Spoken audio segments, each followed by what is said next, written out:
Hello everyone, I am your Hindi teacher and today we will start one new poem which is of class 10th and the book name is स्पर्श भाग 2। बच्चों, आज हम जिस कविता का अध्ययन करने जा रहे हैं उसके जो रचिता हैं वो है सुमित्रानंद पंत जी। पहले मैं सुमित्रानंद पंत जी के बारे में आपको उनका जीवन परिचय बताऊंगी कि उन्होंने कौन कौन सी प्रसिद्ध रचनाएं लिखी। 20 मई 1900 को उत्तराखंड के कोसामी अल्मोड़ा में जन्मे सुमित्रानंद पंत ने बचपन से ही कविता लिखना शुरू कर दिया था। 7 साल की उम्र में स्कूल में काव्य पाठ के लिए पुरस्कृत हुए। पुरस्कृत मतलब इन्हें इनाम मिला। 1915 में स्थायी रूप से साहित्य सृजन शुरू किया और छात्रावाद और छायावाद के प्रमुख स्तंभ के रूप में जाने गए। छायावाद के प्रमुख स्तंभ मतलब एक स्तंभ की तरह माने गए जिन्होंने बहुत सारी कविताएं लिखी। पंत जी के आरंभिक कविताओं में प्रकृति प्रेम और रहस्यवाद झलकता है। इसके बाद वे मार्क्स और महात्मा गांधी के विचारों से प्रभावित हुए। इनकी बाद की कविताओं में अरविंद दर्शन का प्रभाव स्पष्ट नज़र आता है। जीविका क्षेत्र में पंत जी उदय शंकर संस्कृत केंद्र से जुड़े आकाशवाणी के परामर्शदाता रहे। लोकायतन संस्कृति संस्था की स्थापना की। 1961 में भारत ने इन्हें पद्म भूषण सम्मान से अलंकृत किया। हिंदी के पहले ज्ञानपीठ पुरस्कार विजेता हुए। पंत जी को कला और बूढ़ा चांद कविता संग्रह पर 1960 में साहित्य अकादमी पुरस्कार, 1969 में चिंबरा संग्रह पर ज्ञानपीठ पुरस्कार सहित अनेक पुरस्कारों से सम्मानित किया गया। उनका निधन 28 दिसंबर 1977 को हुआ।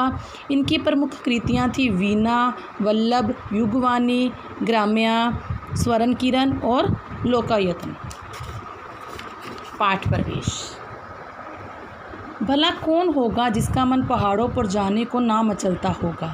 जिन्हें सुदूर हिमालय तक जाने का अवसर नहीं मिलता, वे भी अपने आसपास के पर्वत प्रदेश में जाने का अवसर शायद ही हाथ से जाने देते हों।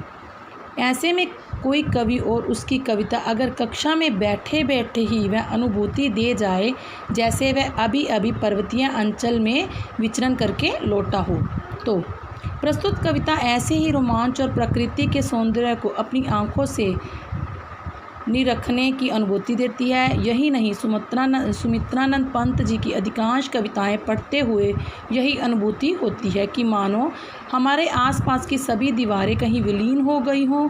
हम किसी ऐसे रम्य स्थल पर आ पहुँचे हैं जहां पहाड़ों की अपार श्रृंखला है, आसपास झरने बह रहे हैं और सब कुछ भूलकर हम उसी में लीन रहना चाहते हैं। महाप्राण निराला ने भी कहा था, पंत जी में सबसे ज़बरदस्त कौशल जो है वह है शैली की तरह अपने विषय को अनेक उपमाओं से संवारना, मधुर से मधुर और कोमल से कोमल कर देना। First of all write their date and day. Today date is 10 सितंबर 2020 एंड डे इज़ फ्राइडे।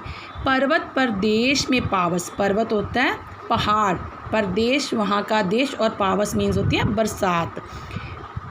पावस ऋतु थी, पर्वत प्रदेश, पल पल परिवर्तित प्रकृति वेश, मिखलाकर पर्वत अपार, अपने सहस्त्र दुगन सुमन फाड़, अवलोक रहा है बार बार नीचे जल में निज महाकार, जिसके चरणों में पलाताल दर्पण सा फैला है विशाल। हाँ जी, पहले मैं आपको इसके अर्थ बता देती हूँ। पर्वत होता है वर्षा बरसात, ऋतु होता है मौसम, पल पल मतलब हर पल, परिवर्तित बदलते, प्रकृति वेश प्रकृति का स्वरूप, मिखलाकर श्रृंखलाकार मतलब एक से ही जुड़े हुए एक, पर्वत फिर वही पहाड़ अपार बहुत अधिक, सहस्त्र हजार, द्रुगुन सुमन, द्रुगुन होता है आंखें, सुमन होता है फूल, अवलोक मतलब देखना, निज मतलब अपना और महाकार विशाल आकार और ताल हो गया सरोवर। यहाँ पर जो सुमित्रानंद पंत जी हैं वो लिखते हैं कि जब वो अपनी कविताएं लिखती हैं तो किस प्रकार कविताओं में कैसे कैसे वातावरण के बारे में बताते हैं।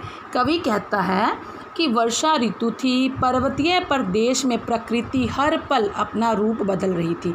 मतलब जब हम पर्वतों पर देखते हैं, बारिश आती है तो किस प्रकार वहाँ का वातावरण बन जाता है, सुमित्रानंद पंत जी ने अपनी इसी कविता में हमें बताया है।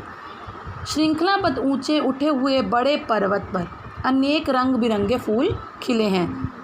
मतलब वहाँ पर जो पर्वत हैं, जो एक साथ एक से एक जुड़े हुए पर्वत हैं, उसके ऊपर कितने ही रंग बिरंगे फूल खिले हुए हैं। और उस पर्वत श्रृंखला की तलहटी में, अब उस पर्वत की श्रृंखला, जो पर्वत की ऊंची चोटियाँ हैं, वो अपनी तलहटी में बिल्कुल नीचे अपनी सतह पर देखती हैं तो तलहटी में दर्पण के समान फैला हुआ विशाल सरोवर था। मतलब दर्पण के समान, एक दर्पण होता है शीशे के समान फैला हुआ बड़ा सा सरोवर, मतलब सरोवर था, ताल था।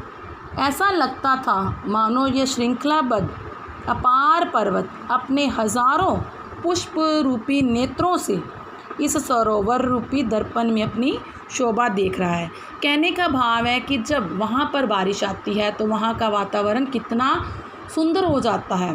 प्रकृति हर पल अपना रूप बदलती है और पर्वत पर वहाँ पर खिले हुए फूल दर्पण में अपने आप को नीचे देखकर और भी खुश होते हैं। पर्वतों के ऊंचे ऊंचे खड़े होने पर जब वो पर्वत अपनी परछाई नीचे देखते हैं तो उनका सिर गर्व से और भी ऊंचा उठ जाता है। मतलब वहाँ का जो वातावरण है बहुत ही मनमोहक बन जाता है।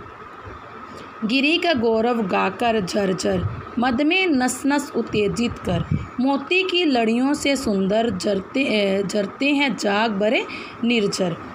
गिरिवर के उर से उठ उठ कर उच्च कंक्षाओं से तरवर है, झांक रहे नीरव नभ पर अनिमेष अटल कुछ चिंता पर। अब यहाँ पर जो गिरी का अर्थ है वो है पर्वत और गौरव का अर्थ होता है यश। मद मतलब हो गया मस्ती और निर्झर हो गया झरना। गिरिवर के उर से, उर होता है हृदय से, उच्च कांक्षाओं मतलब ऊंचा उठने की कामना, तरवर बड़े वृक्ष। झांक रहे हैं नीरव, नीरव मतलब चुपचाप, नभ मतलब आकाश की तरफ, अनिमेष एकटक, अटल बिना हिले डुले चिंता पर। अब यहाँ पर जो कवि है वो किस प्रकार के वातावरण के बारे में कहता है। कवि कहता है कि पर्वतों से निकलने वाले झरने मानो पर्वत का यशोगान गाते हुए कलकल स्वर में बहते हैं। मतलब वहाँ पर जो झरने हैं नीचे की ओर जो बहते हैं वो पर्वतों की यश गाथा का गान करते हैं, मतलब उसकी प्रशंसा करते हैं। और प्रत्येक अंग में मादकता भर रहे हैं, प्रत्येक अंग में मतलब हम मस्ती भर रहे हैं। जब वो पर्वतों के बारे में लिखते हैं कि पर्वतों की यश गाथा हो रही है, यश गान हो रहे हैं, तो पर जो झरने हैं वो नीचे बहते हैं और प्रत्येक अंग में मादकता भर रहे हैं। झाग से भरे हुए झरने मोतियों की लड़ियों के समान। झाग मतलब जैसे हम देखते हैं ना कि जब झाग बन जाती है, साबुन से बन जाती है, तो उसमें छोटे छोटे कण दिखाई देते हैं। अब कवि लिखता है कि झाग से भरे हुए झरने मोतियों की लड़ियों के समान सुंदर लगते हैं। पर्वत की चोटियों पर खड़े हुए ऊंचे ऊंचे वृक्ष जो हैं, बड़े बड़े पेड़, वे शून्य आकाश की ओर एकटक देखते रहते हैं। मतलब ऊंचे ऊंचे वृक्ष आकाश को निहार रहे हैं, एकटक उसे ही देखते जा रहे हैं। ऐसे लग रहे हैं मानो ऊंचा उठने की आकांक्षा से चिंता मुक्त कोई व्यक्ति स्थिर भाव से अपने लक्ष्य की प्राप्ति में लगा हुआ है। क्योंकि वृक्ष तो पहले से ही ऊपर इतने ऊंचे खड़े हुए हैं, इतने ऊंचे उठे हुए हैं, वो ऐसा लग रहा है कि कोई व्यक्ति चिंता मुक्त किसी भाव से अपनी लक्ष्य की प्राप्ति में लगा हुआ है। उड़ गया अचानक लो भूधर, फड़का अपार पारद के पर। रब शेष रह गए हैं निर्झर, है टूट पड़ा भू अंबर पर। धस गए धरा में सभ्य शाल, उठ रहा धुआं जल गया ताल। यूं जलद यान में विचर विचर था इंद्र खेलता इंद्रचाल। हाँ जी, पहले जो है वो है भूधर मतलब पर्वत, और पारद नहीं है यहाँ पर वारिद है। वारिद का अर्थ होता है बादल। पर मीन्स पंख। रव रह गए शेष, रव शेष, रव हो गया शेष चीज़ें जो बाकी रह जाती हैं। टूट पड़ा भू पर अंबर, धरती पर आकाश, दस गया धरा में सभ्य जाल। सभ्य होता है डर कर, शाल हो गया शाल के वृक्ष, उठ रहा धुआं जल गया ताल, ताल हो गया सरोवर। यूं जलदयान, जलदयान होता है बादल, बादल यान, बादल रूपी यान। विचर विचर हो गया घूम घूम कर, इंद्रजाल का अर्थ हो गया जादू का खेल। अब यहाँ पर जो कवि है वो हमें कहता है कि वर्षा ऋतु में बादलों के छा जाने में, बादलों के छा जाने पर ऐसा लगता है मानो अचानक बादल रूपी बड़े बड़े पंखों को फड़फड़ा कर पर्वत कहीं उड़ गए हों। मतलब वहाँ पर जो पर्वत है, जब बारिश आती है तो पर्वत हमें दिखाई ही नहीं देते। बादलों के कारण पर्वत दिखाई नहीं दे रहे क्योंकि बादलों घना कोहरा छा गया है। वहाँ पर केवल झरनों के बहने की आवाज़ सुनाई देती है। जो झरने हैं वो लगातार बहते जा रहे हैं। ऐसी मूसलाधार वर्षा हो रही है मानो धरती पर आकाश टूटकर नीचे गिर गया हो। शाल के वृक्ष, शाल के वृक्ष एक तरह के बड़े बड़े वृक्ष भयभीत होकर, मतलब डर कर धरती में धंसते हुए प्रतीत हो रहे हैं। कोहरा इतना फैल गया है मानो सरोवर जल गया हो और उससे धुआं उठ रहा हो। जब इतनी तेज़ बारिश आई, कोहरा फैल गया, बादल नीचे की तरफ आ रहे थे और पर्वत हमें दिखाई नहीं दे रहे थे, सिर्फ झरनों की आवाज़ें सुनाई दे रही थी कि झरने बह रहे हैं और सरोवर जल गया हो, उसमें से धुआं उठ रहा हो।